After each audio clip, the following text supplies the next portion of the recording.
welcome back to my channel where we're about that breaking cycles life. Now for today's encouragement, it's coming from the book of Psalms, and it is Psalm 27 verse 4, and it says, "One thing I have desired of the Lord, that will I seek, that I may dwell in the house of the Lord all the days of my life, to behold the beauty of the Lord and to inquire in his temple."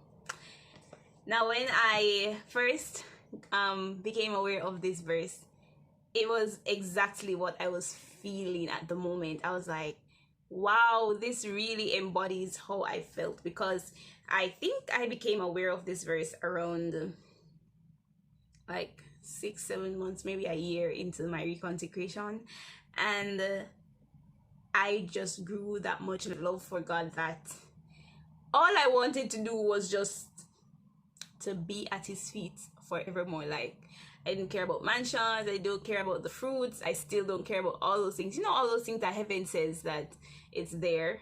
Like, it doesn't faze me. Like, that's not the reason why I want to go to heaven. Like, I really just want to jump on God's lap and be like, hey, hi, how are you?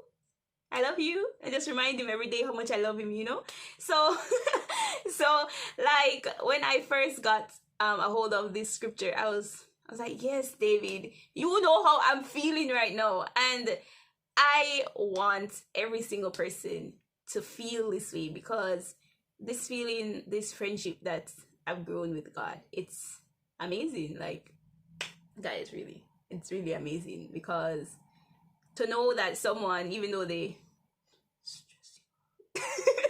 even though they put you through so many trials, so many problems, like, when will he stop?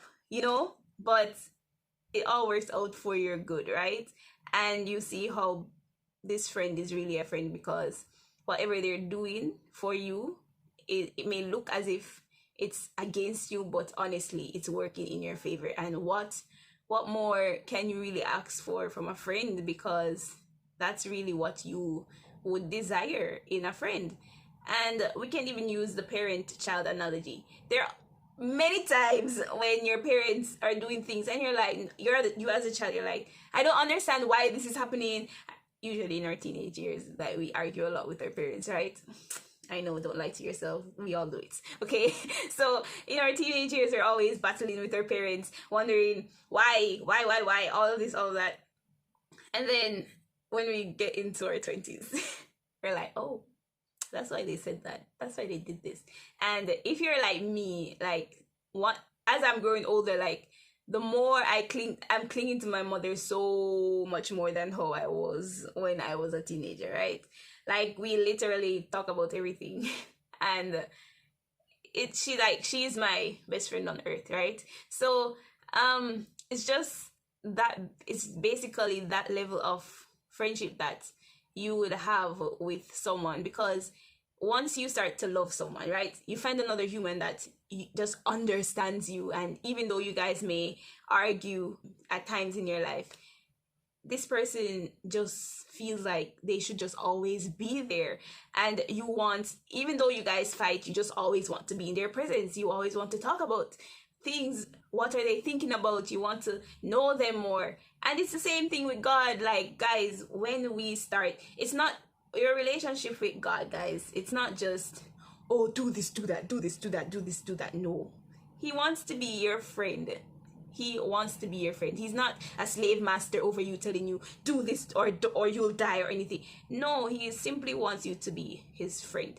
And in being his friend, when you're talking to your friend, doesn't your friend give you rules and regulations that they would, basically boundaries, to say, okay, I know we're close, but I really wouldn't appreciate if you did this.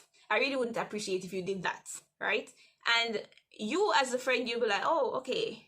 If you're a true friend, if you want that person in your life, you are going to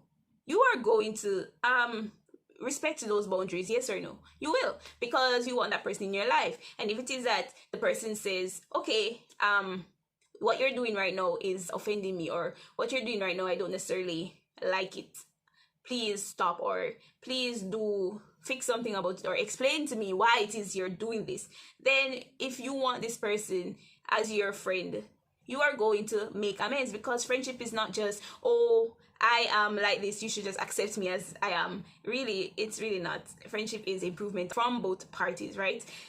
Everyone evolves, and in order to build and sustain a friendship, you have to evolve with the person. Now, each person will evolve. Now, the friendship comes into play if, while that person is evolving, if you can handle, if you can tolerate the fact that they're evolving in this way. If you don't want that type of change in your life, then you're free to choose otherwise.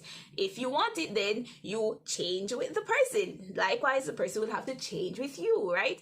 Because it's a give and take when it comes to any sort of relationship. It's not just do as I say, not as I do, right? It's not do as I say and leave me alone. Let me do what I'm supposed to do. And you're supposed to always be telling someone else what to do, but you're not changing yourself. It's really not that. And it's the same thing with God, right?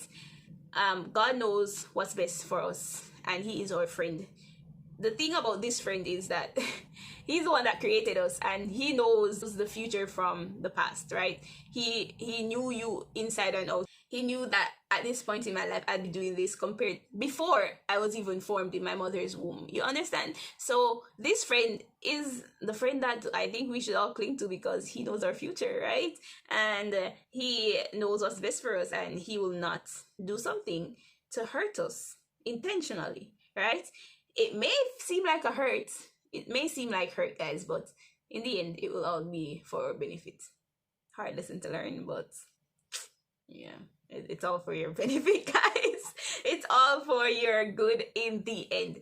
And once you start building this friendship with this friend, God in heaven, trust me, just as how you crave your best friend, you crave your boyfriend or your girlfriend, or you crave your husband or your wife, that's the same way you crave God, that you just want to be in His presence all the time. You want to inquire about Him. And He says inquire in His temple, because His temple basically teaches us about how He saves us and who He is as a God. So you're going to want to know God's character, so you go to where He told you to go, which was to the temple, right? So this is what David is trying to say here. He says, let me reread it. He says, one thing I have desired of the Lord, because he has now built a friendship with God, it's that he will seek Him. He said that I will seek, and that I may dwell in the house of the Lord all the days of my life, to behold the beauty of the Lord and to inquire in His temple. So guys, we are supposed to be, once we build that friendship with God, once we start falling in love with Him, as you know, you fall in love with another human being,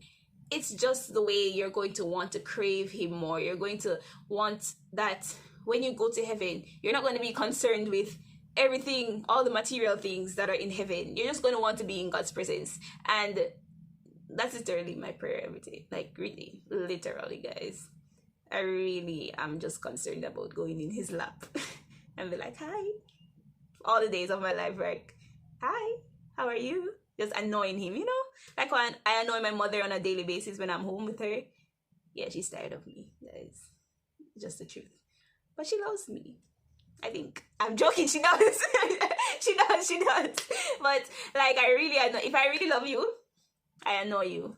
I'm pretty sure all my friends, when they watch this, they'll be like, you're right. But it's just the love, guys. It's just the love. And it's the same way I want to annoy God, like, hi, how are you? Yes, it's actually a very good feeling to annoy someone that you love, right? Yes, I know, for all the annoying ones out there, you understand me, right? Yes. So this is my admonition for you guys. Let's all continue on our journey with God and build our relationship, build our friendship with Him, so that you will desire Him each and every day. You will desire Him more each and every day, and you will just seek Him and dwell on His beauty and inquire in His temple all the days of your life. And that should be our prayer each and every day. So that's our encouragement for today, guys. Bye. Have a great day.